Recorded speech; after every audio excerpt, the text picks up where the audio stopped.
Suscríbete, comenta y dale like. Telecomunicaciones. Hertz y las ondas electromagnéticas. Capítulo 1.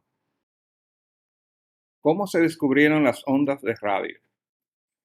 En el año 1879, el científico más famoso de Alemania, Hermann von Helmholtz, tuvo una gran idea para el Premio Anual de Berlín, de la Academia de Ciencias de Prusia.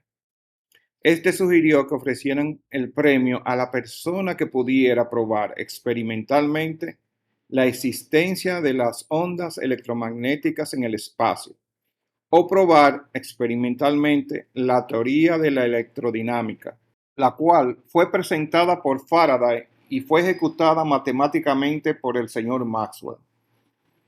Helmholtz tenía un estudiante de posgrado de 22 años y pensó que era perfecto para el trabajo, de nombre Heinrich Hertz, quien había sido alumno de Gustav Kirchhoff y de él mismo, y que posteriormente se convirtió en su ayudante. Sobre el premio, Hertz lo pensó bastante, pero decidió que el problema era demasiado difícil para él. Sin embargo, siempre tuvo la idea en su mente y durante muchos años estudió seriamente la física de las tazas electromagnéticas. De hecho, en su diario escribía comentarios individuales como pensando en los rayos electromagnéticos, pensando nada más que en electroimanes aún sin éxito, o cosas como la mayor parte de lo que he encontrado hasta ahora ya se sabe. Resultó que 1886 fue un año muy superior, tanto en lo profesional como en lo personal. 1886 fue el año en que Hertz conoció a una mujer llamada Elizabeth Dole y se enamoró de esta. En la primavera de ese año, estaba mostrando su equipo a su prometida y notó una chispa que se creó alrededor de un tarro o jarra de Leyden que se estaba descargando. El tarro o jarra de Leyden es un componente eléctrico que almacena una carga eléctrica de alto voltaje de una fuente externa entre los conductores eléctricos en el interior y el exterior de un frasco de vidrio. Era la forma original del capacitor, también llamado condensador. La botella de Leyden se utilizó para realizar muchos de los primeros experimentos en electricidad, y su descubrimiento fue de fundamental importancia en el estudio de la electroestática. Bueno, pues Hertz se inspiró en este suceso para intentar el experimento que lo intimidaba 7 años antes.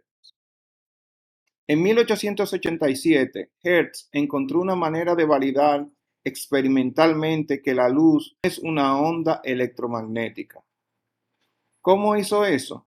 Pues Hertz generó una onda con electrónica vibratoria que no era más que unos hilos metálicos curvados en forma de anillo, entre cuyos extremos se dejaba una interrupción o brecha de apenas una fracción de milímetro.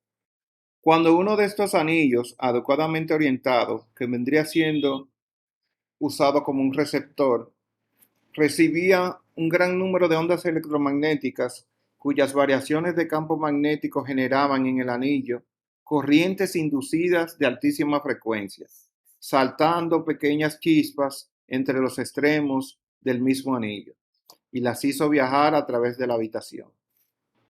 También demostró más tarde que su nueva onda se reflejaba en los espejos como la luz, que se curvaban a través del prisma como la luz, e incluso se mueve a la velocidad de la luz, las cuales, como sabemos, son fenómenos de reflexión, refracción y polarización. Este no fue un experimento fácil. Las chispas son microscópicamente cortas, solamente duran alrededor de una millonésima de segundo. Casi parece absurdo e imposible que pudiesen ser visibles, pero en una habitación perfectamente oscura son visibles a simple vista. De este delgado hilo pendía el éxito de su experimento. Notó que esta nueva ola rebotó en el espejo como lo hace la luz visible. Entonces, Hertz instaló un espejo paralelo a la chispa para que esa ola se recuperara y resultó una onda estacionaria. Una onda estacionaria es aquella perturbación oscilatoria en la cual ciertos puntos, denominados nodos, permanecen inmóviles. Una onda estacionaria se forma por la interferencia de dos ondas de la misma naturaleza con igual amplitud, longitud de onda y frecuencia, que avanzan en sentido opuesto a través de un medio, que en este caso es el electromagnético. Hertz movió su receptor entre la antena y el espejo y notó que la chispa en su receptor crecía en los antinodos y desaparecía en los nodos. Él sabía por teoría que su generador de chispa producía alrededor de 70 millones de ondas por segundo. El 5 de noviembre de 1887, titubeante, envió una copia de su papel a su antiguo jefe Helmholtz, cuya respuesta fue inmediata. Le envió una postal que simplemente decía: «Bravo, publicaremos sus notas este mismo jueves». El artículo «Oscilaciones eléctricas muy rápidas» fue publicado en 1887. Él, continuando sus investigaciones experimentales en los 2 años siguientes, consiguió medir la longitud de onda y la velocidad de propagación de las ondas electromagnéticas. También halló para su velocidad un valor muy aproximado al previsto por Maxwell, es decir, la velocidad de la luz es igual a 300.000 kilómetros por segundo. Mostró que estas ondas son transversales como la luz. Lamentablemente, su brillante carrera quedó truncada.